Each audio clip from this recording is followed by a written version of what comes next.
Bismillah Rahman Rahim, Assalamu Alaikum, and welcome to Sports Extra. Eid Mubarak to all you fantastic people out there. We're now into the final day of Eid, of course, and we couldn't celebrate it if we weren't doing Sports Extra with you. You've had some two fantastic days of our special Eid transmissions, and now it was time to get back to business because so much has happened in the past 12 hours. It was absolutely necessary that we bring you all the news. First of all, we talk about the UEFA Nations Cup 2025, where Portugal have been crowned champions. Cristiano Ronaldo lifting the trophy is everything you wanted to see on this Eid al-Adha, and I think it just makes it even more special. And I mean, a fantastic finale. This is the kind of final you expect from a tournament, being 2-2 in normal time and then leading up to the penalty shootouts where Portugal kept their nerves and eventually winning 5-3. But Ronaldo's 61st minute goal was just outstanding. I mean, just sets the precedent so high that, you know, people have not been talking about Cristiano Ronaldo much, and now there's always been a talk about his commitment to international football. And what we saw last night, I think, just eliminates all that discussion as well. Spain would be gutted, but I think they played very amateur football. They had their fair chances and they should have made up for them, but I think we'll discuss them with the experts in detail as well. Then we move on and we discuss Roland Garros as well. We discuss tennis in detail, and Carlos Alcaraz has just been a sensation. Being 2 sets down and making a comeback to beat Yannick Sinner in the fashion that he did is something that you don't expect. This is being tipped as the most historic final in the history of Roland Garros, and I think it is one of them at least. And we've got to talk about this sensation. The sensational tennis that Carlos Alcaraz has played as well has been absolutely phenomenal. So we talk about that, and then of course we move on. And we move on to cricket and the World Test Championship final in a couple of days. We have to look at everything that is there in the stats, the figures, but everything is going to be put to rest. Australia and South Africa have been getting necessary practice in England. The captains have been involved in photo shoots as well, but the hype of it is just absolutely amazing. For me, the highlight, because I'm a personal fan of Graham Smith. He visited the camp of South Africa, talked to the players, gave them a bit of advice. I think that was just a historic moment to see Graham Smith amongst the camp once again. One of the greatest left-handed batters and one of the greatest captains to lead a side as well. Just phenomenal to see him. Elsewhere, Australia is on song. We had visuals coming in where Mitchell Starc, Josh Hazlewood were probably bowling as quick as they can in the nets, and Australian batters were having some trouble. So I think it's going to be very, very interesting to see this as well. That's what we're discussing on the show in detail. Time now to introduce our guest. First of all, joining us, football and tennis, is our sports expert, Ali Mehdi. Assalamu alaikum, Ali. Eid Mubarak to you. How are you? Walaikum salam. Eid Mubarak to you too, and Eid Mubarak to all our viewers.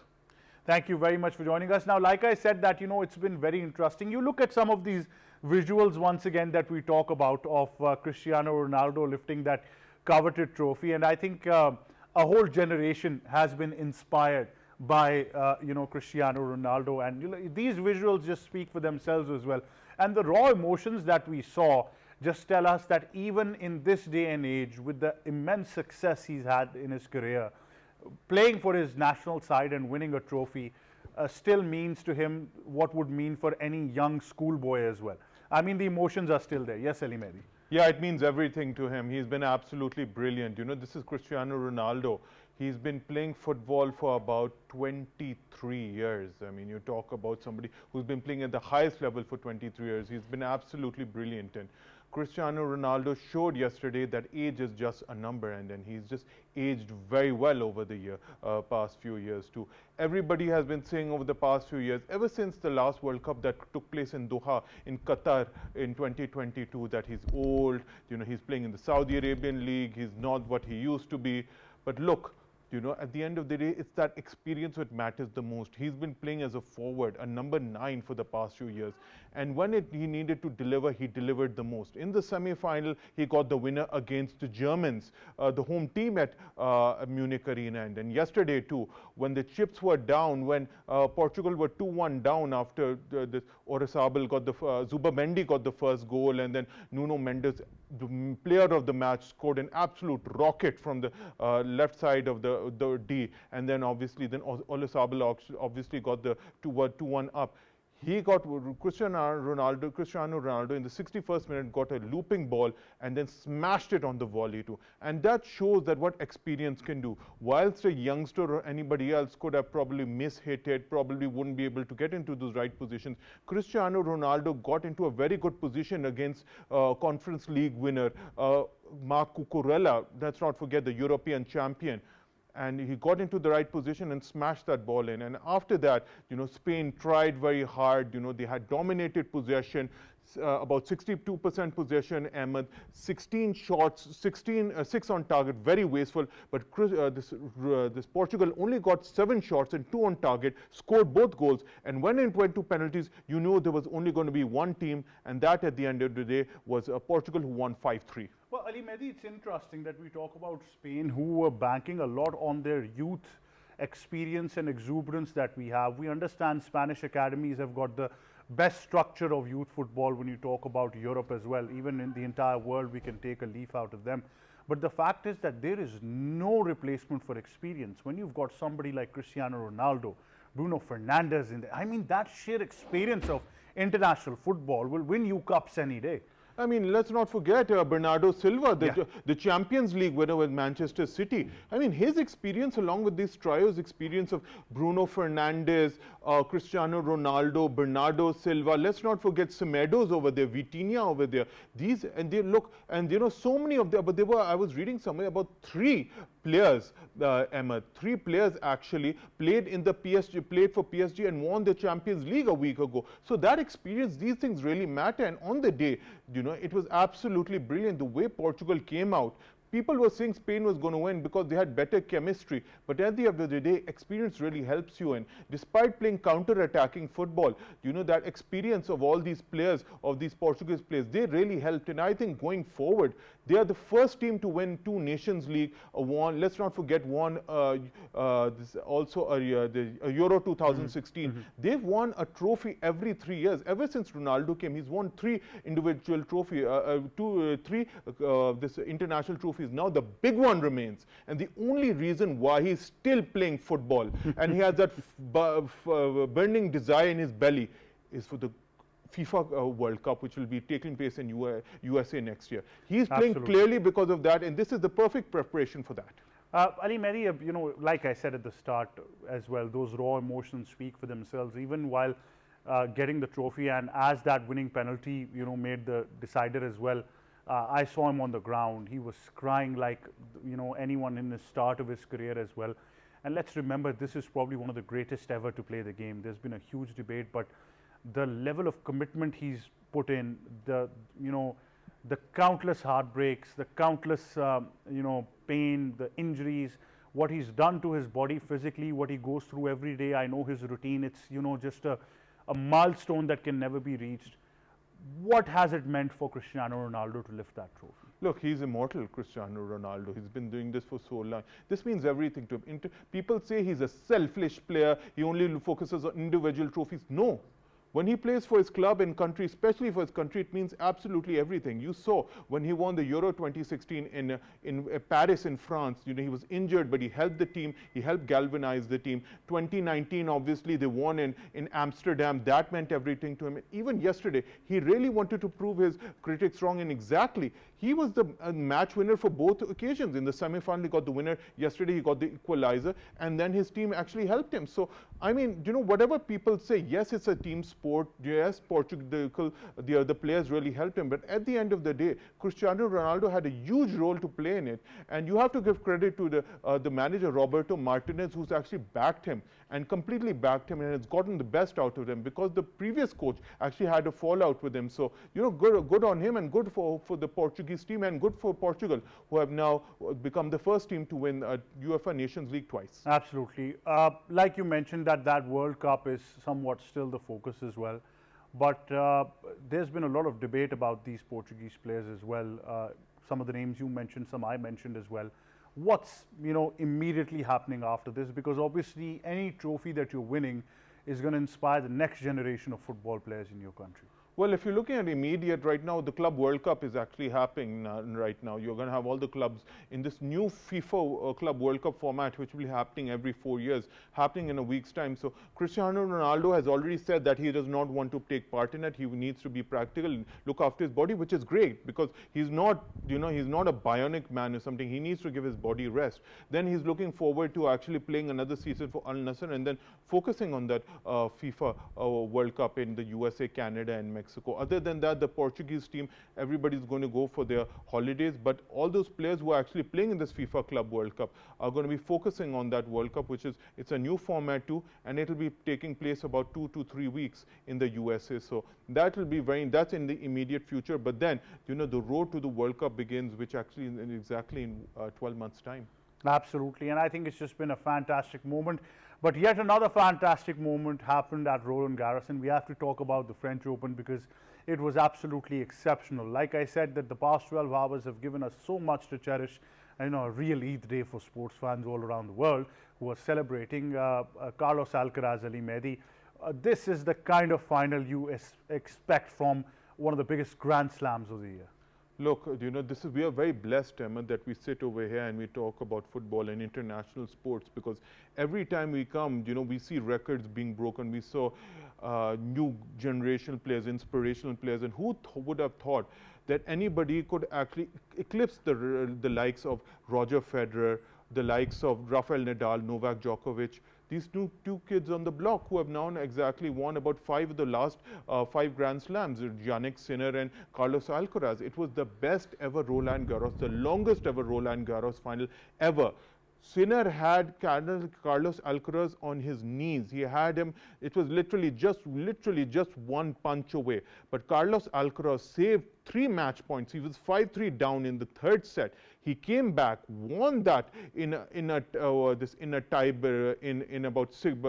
tiebreaker, then won 6-4. And then in the last set, what happened is that probably the best sets I've ever seen. Carlos Alcaraz once again, it was to and fro, but at the end of the day, winning 3 match points, and then in the last set, tiebreaker, 10-point tiebreaker.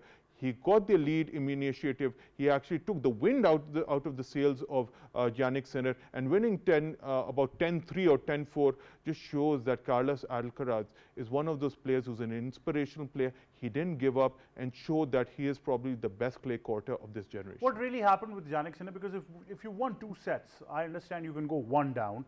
And that too, I think he won the second one on a tie break, so that probably took everything out of him. But then again, you can probably lose 1 being fatigued, but you expect him to take probably the 4th set by storm and take the championship. What really happened wrong? What really happened wrong is, honestly speaking, is Sinner, I think, just took his eye off the ball a bit. He was, I think, being a bit too monotonous, whereas Alcaraz went for risks.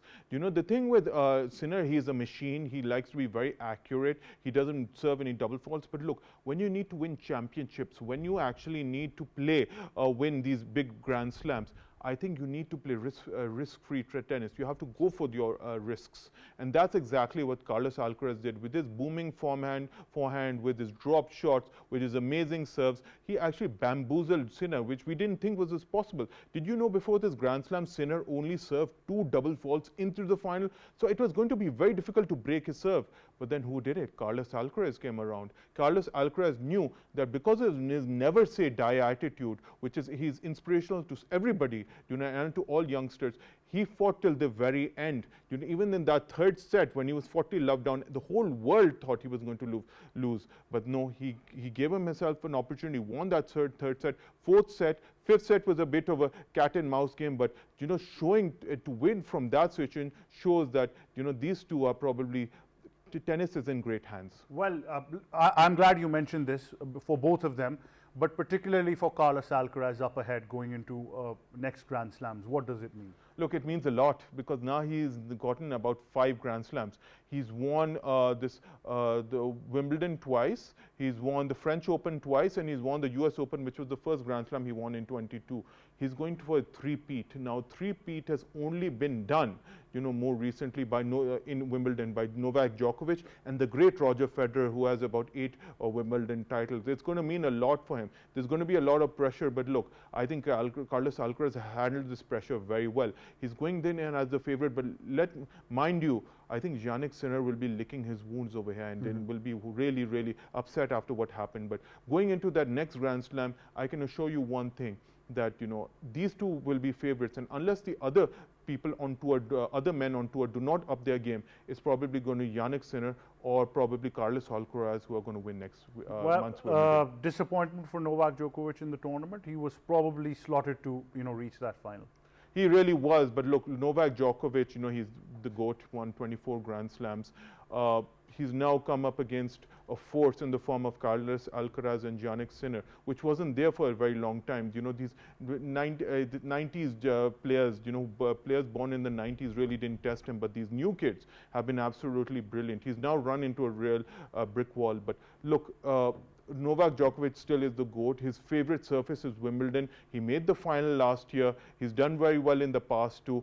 If he has a good opportunity of upsetting the apple cart and going up against and beating the favorites of Jannik Sinner and Carlos Alcaraz, it will be Wimbledon, because he has the experience and he's won this tournament 7 times. 7 times indeed.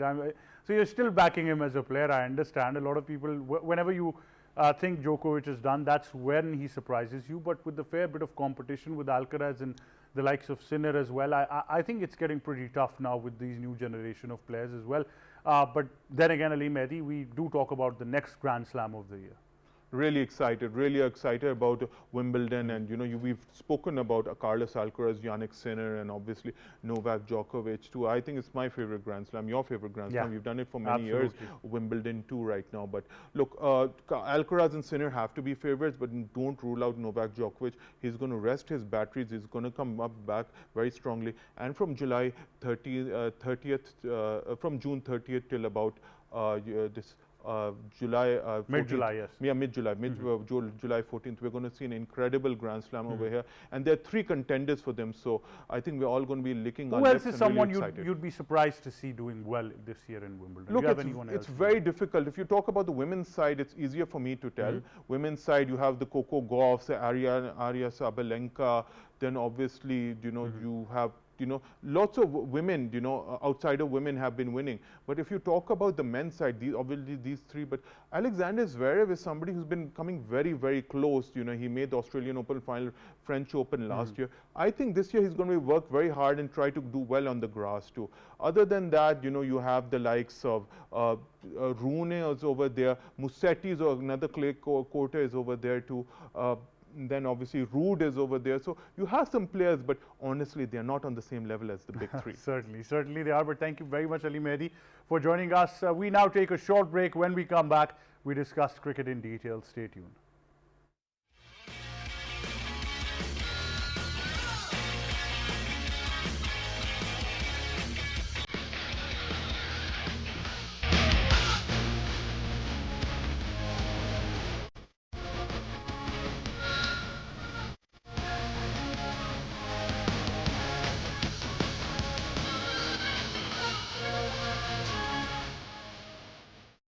Welcome back to Sports Extra, and now joining us for our segment on cricket is international cricket commentator, broadcaster, presenter, my fellow anchor and also sports expert, the very lovely Asif Ahmad. Assalamu alaikum. Eid Mubarak to you, Asif. Wa alaikum assalam, Ahmad. Khair Mubarak and Eid Mubarak to you and our viewers as well. Thank you very much. Now, I think Test cricket, finally, most of us who love the game are a big fan of Test cricket. I know you are as well. So am I. There is so much going into this Test match. The stakes are so high. A lot of Australian cricketers are in the twilight of their career who might be eyeing retirement after winning this. South Africa have never won an ICC title. For them, it gets even more special. But what's the build up to this Test match? How excited is everyone? Very excited. And that right before the show, I was having some tikkas with my friend sitting at his home, and we were making probable 11s of both of these two. So I wrote for you guys, and I would like to share with you, Ahmad, if you allow me. I would like to see Usman Khaja from the Australian side. Let's start from the Australian. Usman Khaja. Then I would love to see Marnus Labuschagne, Cameron Green, Steven Smith, Travis Head, and Webster. Alex Carey is a wicketkeeper. My friend was with Josh Inglis. I would like to request you You tell me what's your choice. And then Pat Cummins, Mitchell Starc, Josh Hazelwood, and Nathan Lyon. This is my playing 11 for the Australia. How do you see this, first of all? I agree with you. I think this is the most likely playing 11 that's going to play. Yeah, and you know the reason why I didn't go with the Josh English, because Alex Carey in the middle order. He's in form of his life. He is absolutely brilliant, isn't it? And he can accelerate. I think accelerate. that's the right and what I believe the typical Australian mindset is to attack the South African bowlers. They're not going to defend all day. They're going to go after the bowling. That's what's going to happen. Ahmed, see, last time in 2022 when South Africa won against England with an innings in 12 runs, do remember that the Kagiso Rabada, he was the player of the match, and he has taken 5 wickets. Lungi Ngidi was there to help him out. And then when we talk about the fast bowling department of Australia, that they have many options. Pat Cummins, Mitchell Starc, Josh Hazelwood, and then Cameron Green, even Scott Boland. So they have plenty of options. South Africa, once again, they're just, you know, focusing on Marco Jansen, and then of course that they're looking towards Kagiso Rabada. So I think Australia looks very strong, but as you were talking about in your intro, that South Africa didn't win any ICC. When this is the best time for the South Africa that came up with a dream, as we have heard from Timba Bavuma. We have watched his Instagram messages, what he's talking about, that we are ready with preparing ourselves for this dream final. And of course that it could be a dream final for them if they will give some tough time to the Australia.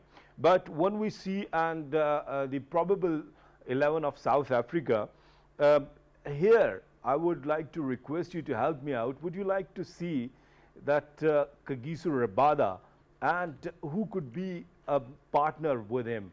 Lungi Ngidi, Marco Jansen, because if you see that they have Rabada, then they have left arm spinner Keshav Maharaj, and of course that they will go with Maharaj. They will don't think so that I don't think so that they will go without Keshav Maharaj. No, I think they're going to go with Maharaj. They're going to go with Rabada paired up with Marco Jansen, and I think Warren Mulder, the all-rounder, is going to play a big role in that. Although primarily I would have played Lungi Ngidi, the fact is that he bowls in one channel consistently, but I think the lack of pace probably might, you know, exclude him from the playing 11.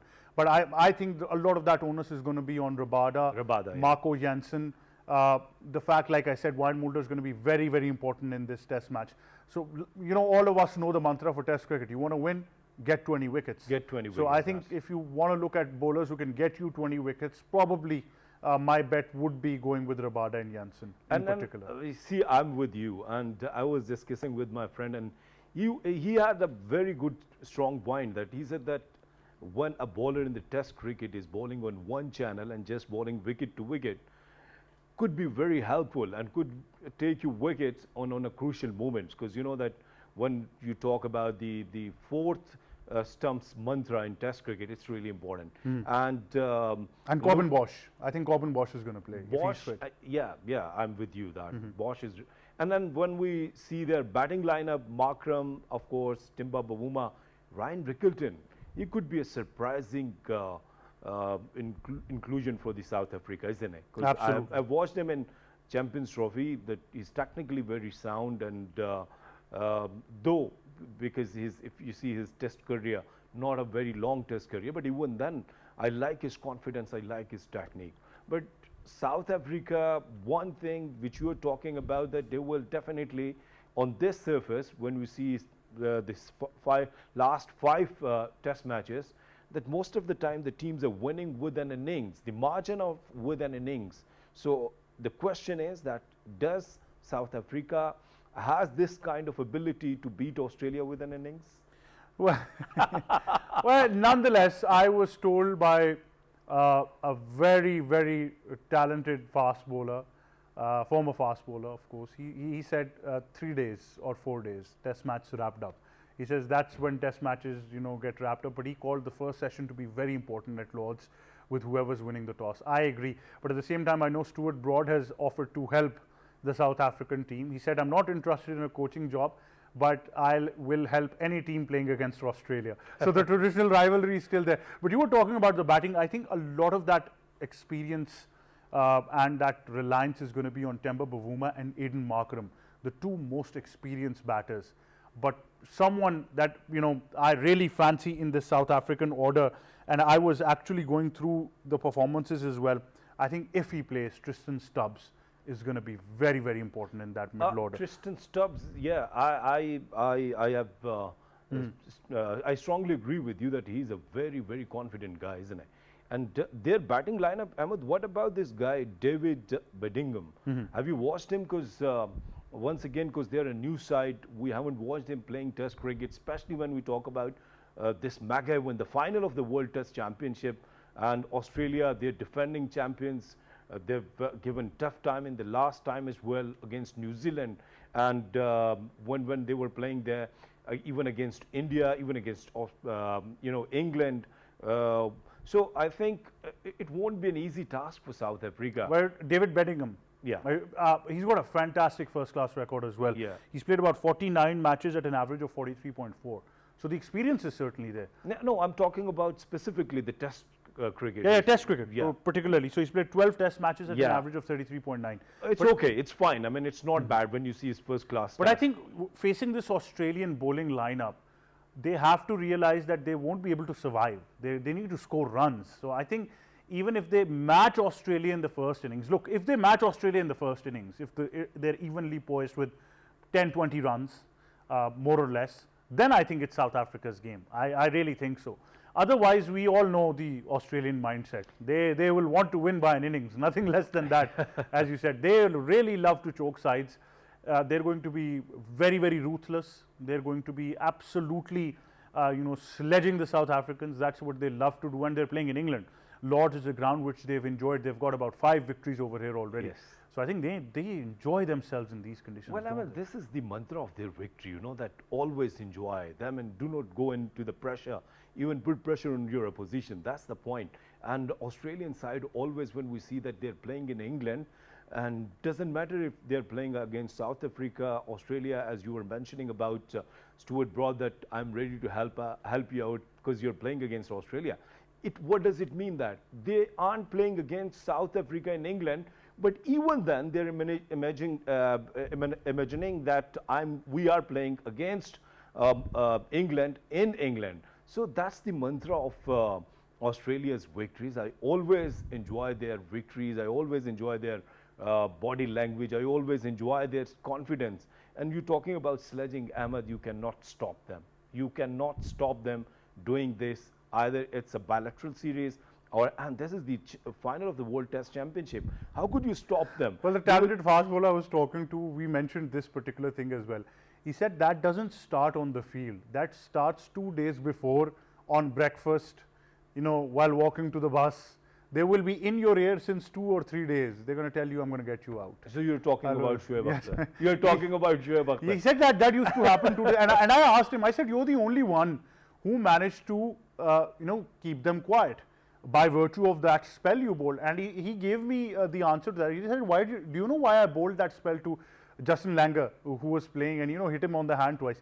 He said he played a ferocious cover drive and on short cover hit our fielder on the hand. And when I saw the hand, I went up to him and I said, who plays a cover drive like this in Test cricket? And he told me to go back to my run-up, and that's what I said, I'm not going to leave you now. So he said, that's the fastest I ever bowled. Yeah, he came up 3-4 consecutive bounces, I do remember. Hit him on the hand as yes, well. as well, yeah. And on the non-striking end, there was Matthew Hidden, if I'm not wrong. Yes, absolutely. So, yeah, Shoaib Akhtar. The golden days, Yeah. at least golden days of Test cricket, I remember. But I think the mantra against Australia has been very simple. A lot of people I've talked to, including former captain of the Pakistan women's team, Sana Mir, also said this, that the only way to beat Australia is to attack them in their own mindset and game. So, like I said, the only thing South Africa is missing is somebody like Travis Head or Alex Carey in the middle order, who can, you know, play that quick fire innings and score those 50, 60 runs, because that's when Australia are pushed onto the back foot. Somewhat what we saw of an innings which Ahmed Jamal played against Australia. Yeah. You know, something like that, which really pushes them on the back foot. And that's why I'm saying that the South Africa is missing these kind of 1-2 all-rounders, because Australia have Cameron Green and then Scott Boland, Yeah. both of them. They're equally good with the bat as well. So, and they're good fielders as well. So South Africa is under pressure, no doubt. But you know that this is cricket. On the given day, if you're playing really well and if you're coming up with your aggressive approach, as you said, that you can put down any opposition, isn't it? Absolutely. But like you mentioned, the trick has to be if Keshav Maharaj plays and bowls the spell of his life. I think Yes. that is the only way Australia can falter. But thank you very much, K. Asif Ahmad, for joining us.